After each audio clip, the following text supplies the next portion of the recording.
Hello everyone, নিয়ে চলে এসেছি একটা নতুন ব্লগ। কেমন আছো তোমরা সবাই? আশা করি সবাই খুব ভালো আছো। আমার নতুন একটি ব্লগে তোমাদের সবাইকে ওয়েলকাম। তো সকাল সকাল ঘুম থেকে উঠে রেডি হয়ে নিয়েছি, তখন 9:30 বা 10টা বাজছিল। তো চলো ব্লগটা দেখতে থাকো। আমরা এখন গঙ্গা স্নানে যাচ্ছি গাইস। বলছে এ দাদা এ মা ওঠ কে ধরবে এটা। हाय गाइस, हम लोग गंगा स्नान जा रहे हैं लेकिन आपको लेके नहीं जाएंगे। আর এই দেখো ওইদিকে টোটোতে উঠে গেছি আমরা সবাই। তো এই দেখো ওইদিকে রথবাড়ি চলে এসেছি। তো যাবো হচ্ছে সদলাপুর গঙ্গা স্নান করতে। আর এইখানে দেখো নেমে গেছি আমরা টোটো থেকে, কারণ এখানে দেখলাম যে আম বিক্রি করছিল, তাই জন্য নেমে গেছিলাম আম কেনার জন্য। এই যে গাছটাতে দেখো তো আম, বুঝলি না এগুলো? বলেছি মা কি বলেছি ভাবে তো তোদেরকে মা যখন আমরা অনেক আম ভেঙে এনেছিলাম বাগান থেকে। আচ্ছা ও আর আমি শুধু ভালা কি গো, দারুণ হাওয়া দিচ্ছে, সেই হাওয়া। তো আমরা চলে এসেছি, এই যে বল আমরা জলে এসেছি। ওই দেখো জল, জল নদী। হ্যাঁ ভাই নদী নদী।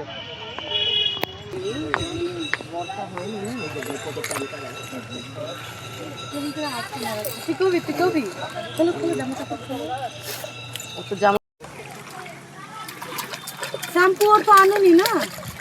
देखिस रे प्रियंका नहीं आए ना। चल खेले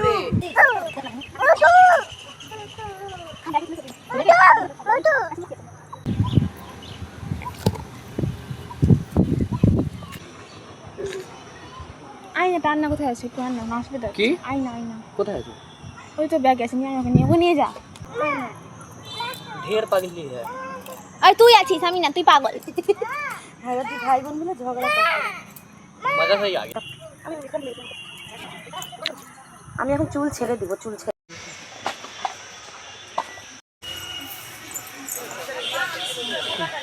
হ্যাঁ সিঁদুরের কৌটোটা নিচ্ছি। মা दूसरा থেকে ফোঁটা মানিয়ে জ্বলায় अगरबत्ती।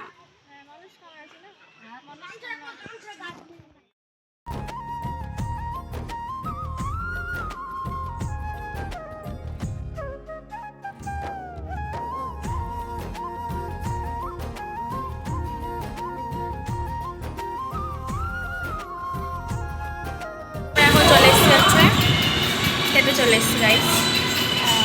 কি হাতি পায়া লুচি খাওয়ার জন্য চলে এসেছি। এটা জিজ্ঞাসা কর, হাতি পায়া লুচি বল। হাতি পায়া লুচি। তুই বলছিলি হাতি পা লুচি। এই যে হাতি পায়া লুচি। কাচ্ছো কেন? তো এই দেখো, এই যে আমরা হাতি পায়া লুচি খেতে বসে পড়েছি। হাতি পায়া লুচি। হাই, আমরা খাচ্ছি সদলাপুরের হাতে পায়ে লুচি। আপনারা খাবেন তো আসুন, কিন্তু নিজের পয়সা দিয়ে খেতে হবে, আমি খাওয়াতে পারবো না। তাহলে বলছো কেন? না, খাওয়াতে হবে। মা হাই গাইস, আমরা হাতি পায়ে লুচি খাচ্ছি মালদা। যদি খেতে হয় আমরা কোথায় খাচ্ছি সেটা জানার জন্য শিখো আর ডাউনলোড করতে হবে। যা কমেন্ট করতে হবে, তার জন্য আমি বলে দেবো। হ্যাঁ দেখি, আর সবাই জানে, আশা করছি যে মালদায় কোথায় আছে, এটা কেউ না জানে না। হ্যাঁ গাছ আমরা পটল তুলতে আসবো। कौन है ये लोग? कहाँ से आते हैं? হ্যাঁ, ওই জন্যই ভিডিও করছি, সেটা ভিডিও করতাম না মন খারাপ থাকলে আমাদের। আমরা আনন্দ করতে এসেছি। আমরা পটল তুলতে আসি। উঠে গেছে গাড়িতে, আমাকে মানে জ্বালিয়ে খাচ্ছে, এত জ্বালাচ্ছে কি বলবো। ধরে নিবে তোকে। তো এই যে আমাদের স্নান করা হয়ে গেছে। এই যে এখান থেকে আমরা খেলাম। এই যে এখন একটু ঘুরবো, দিয়ে বাড়ি চলে যাবো। আর আমার হচ্ছে ভাইয়ের জুতা, যেখানে স্নান করলাম ওখানে রেখে চলে এসছে। তো ওখান থেকে জুতা নিতে গেল দিদা আর ভাই মিলে। এই যে ঠান্ডা পানি, ঠান্ডা জল। আর এই যে আমার মাতাজি। এখানে যেন আমের গাছগুলোতে ভর্তি ভর্তি আম ঝুলছে। দেখো কত বড় বড় আম, তো বড় বড় আম দেখেছো? এই দেখো, এটা ভিডিও বানাতো, বানাচ্ছি তো, দাম পড়ে আছে, বলছি তো, ভিডিও করছি তো। এবার দৌড়াবে, ওর পিছনে দৌড়াবে। হ্যাঁ ওর পিছনে দৌড়াবে, দেখো এই দাম দেখে পুরুক করে পড়ে যেত। এটা দেখ পড়ে যায় আবার উঁচু থেকে। মজা সেই আছে আম পুরুক করে। এখানে কত নাম। ঠাম্মা দেখো মনস্কামনা পড়লি আমাদের বাড়ির ওখানে। দেখো নিচে একটা পাতলা কাদা আছে, মোটা দুটো কাদা আছে, তার নিচে একটা পাতলা কাদা আছে।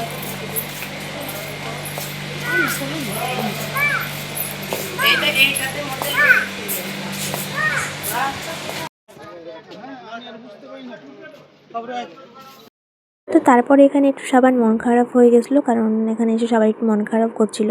তো এদিকে আমার ঠাম্মার জন্য মন খারাপ করছিল খুব, আর দেখো মায়েরও মন খারাপ করছিল, মাও কাঁদছিল। সেই জন্য ওখানে বেশিক্ষণ থাকিনি, চলে গেছিলাম।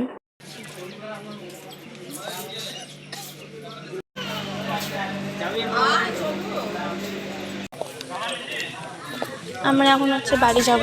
তো এখানে এসে সবার একটু মন খারাপ হয়ে গেছিলো। তো তারপরে চলে যাচ্ছিলাম বাড়ি, আর আমার খুব কান্না পাচ্ছিলো ঠাম্মার জন্য, খুব মন খারাপ করছিল, ঠাম্মার কথা মনে পড়ছিল, ওই জন্য তাও কেঁদে দিয়েছি। আমি যতই কান্না করি না কেন, যাই করি না কেন, সেই মানুষটা তো আর কোনোদিন ফিরে আসবে না। আর আমার লাইফে যদি আমাকে সত্যি কেউ বেশি ভালোবেসে থাকে, সেটা হলো আমার ঠাম্মা। হ্যাঁ, এটার মানে এটা না যে আমার মা বাবা আমাকে ভালোবাসে না, আমার মা বাবা তো আমাকে ভালোবাসে, কিন্তু আমি বলছি আমার ঠাম্মার মতো করে আমাকে কেউ ভালোবাসতে পারে না। আর আমার ঠাম্মা মারা যাওয়া তো 1 বছর হয়ে গেছে। যে মানুষটাকে ছাড়া আমি একটা দিন থাকতে পারতাম না, এখন সেই মানুষটাকে ছাড়া আমি একটা বছর কাটিয়ে দিলাম। এই একটা বছরে এমন একটাও দিন নাই যে আমার ঠাম্মার কথা মনে পড়ে না। যে কোথাও ঘুরতে যায় না কেন, খাওয়া দাওয়া করি না কেন, মজা করি না কেন, সে যাই করি না কেন, মনে হয় যে ঠাম্মা এটাই খেত, এটাই করতো, এখানে এসেছিল আগের বার, এরমটা মনে হতো। সে স্মৃতিগুলো ভাসে আর কি। তো সেগুলো আমার মনে হয়, সেগুলো আমি মনে মনে ভাবি। কেউ দেখলে তো আর সেটা বুঝতে পারবে না যে আমি কি ভাবছি না ভাবছি। তো যাই হোক, অনেক কথা বলে ফেললাম। যাই হোক, এই দেখো চলে এসেছি এখন। এটা হচ্ছে হ্যান্টা কালী মন্দির। তো এখানে হচ্ছে খুব জ্যাম ছিল, তাই আমি একটু ক্যামেরাটা অন করে ভিডিও করছিলাম। আর এই দেখো এখানে মাসি বলছিল এই হসপিটালে আমি হয়েছি, ভাই হয়েছি, একটু মায়ের সাথে গল্প করছিল। আর এই দেখো এদিকে আমার ছোট্ট ভাইটা টোটোর মধ্যেই ঘুমিয়ে পড়েছে। দুটো হাতে আম নিয়েছে, মালদার আম নিয়ে যাচ্ছে। চল না, এমন চিল্লা, বললাম এসো বলে চিল্লা। বাবা এই যে দেখ, বাবা গান চলছে।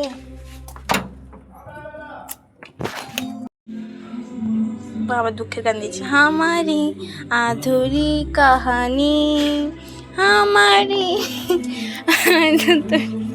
গান কর।